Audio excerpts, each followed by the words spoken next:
Oh my god, guys. Camp Rock is so bad. I know I kind of sound like a giggling idiot saying that, but I'm sorry. It's really hard not to laugh when talking about this movie. It is just so bad. Okay, it's not as surreal as Can of Worms or as annoying as Cheetah Girls, but it really is kind of amazing how they hit every single possible cliche you could do with this story. Where do I even begin? I'll start at the beginning, because, yeah, it's like everything immediately seems awkward and out of place even from the start. There's this high school girl named Mitchie who's really excited to go to Camp Rock, but it looks like her parents aren't able to have her go. But then it turns out they can. Yeah, that's the opening. What was the point of that? She finds out she can't go, she mopes for maybe a minute, and then the parents are so excited they tell her that they can go because they're catering there, and she's excited again. Why wasn't that edited out? I'll tell you exactly why. Because they saw in other movies this cliche where somebody is sad they can't go to a place but then happy when they find out they can. Even though they don't really grasp that goes through a long time and there's ups and downs, peaks and valleys and arches and stuff like that. No, you just need a minute of this not yet developed character sulking and then suddenly being happy. And that's pretty much how the rest of the film works, just trying to cram in as many cliches as possible. They can't even juggle them all.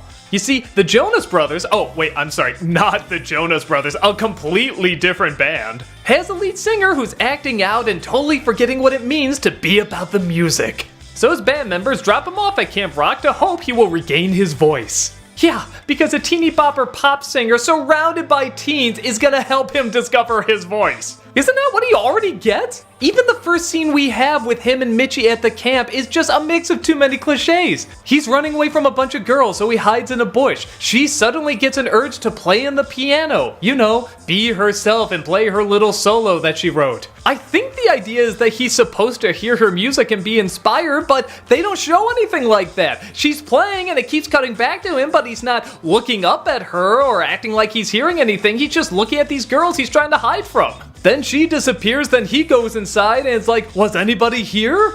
Oh, okay, so you did hear what was in there. How come nothing on your face indicated that? How come none of the editing indicated that? Well, no time to answer that. We have to get to all our incredibly cliched characters. Like the popular bully, who apparently runs the camp. Well, how does a teen pop singer run a camp?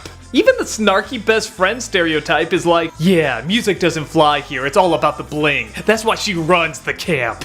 But it's okay because Mitchie, of course, makes up a lie that her parents are incredibly popular and presidents of companies and stuff like that. And she's totally been in a lot of music videos and, uh-oh, will that lie be revealed somewhere down the road? Well, again, we have no time for that cliche because we have to get to the cliche of the Jonas Brother just sitting alone, saying he doesn't like being a label and he wants to work on his own music and not this cookie cutter stuff. Newsflash.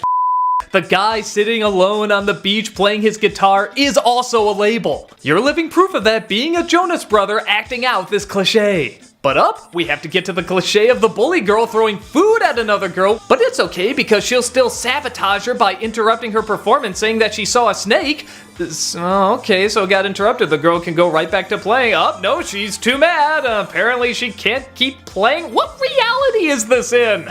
And where the are the counselors? There's no order at this place. But apparently that's still not enough cliches, so the bully girl makes it look like she stole something from her. This is overload. Did anybody have an original thought when making this? But it's tragic too, because that bully girl, it turns out her mother is a pop star and doesn't have time for her.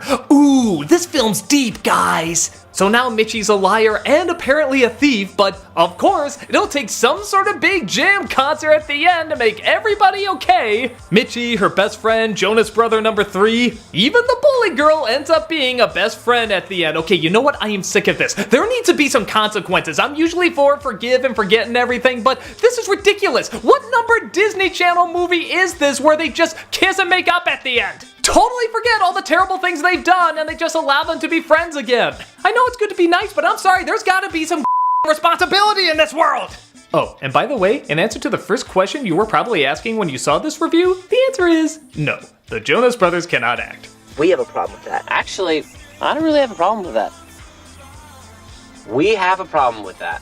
One word. Payback. That's 2 words. Shut up! Shut up! This film doesn't have a corny charm like the High School Musicals or the Twitches films. It's just manipulative, beginning to end. Nothing seems real, nothing seems interesting. Which is a shame because I think the girl playing the main lead actually isn't that bad. She has kind of this awkward smile and okay delivery that I could totally see working in another film. But here, there's nothing she or any of these cast members can do. It's just every cliche checklist you can imagine. And I'll be honest, it's hard to say I didn't kind of enjoy how bad it was. I mean, even the songs suck. For Jonas Brother number 3 talking about cookie cutter pop songs, there sure are a lot of cookie cutter pop songs in this. So yeah, I can kind of see people looking back on this and laughing the same way we look back on Space Jam and laugh. Like it's just so incredibly dumb and dated. But if you're looking for a legitimately good or charming movie, I could easily say get the rock out of here.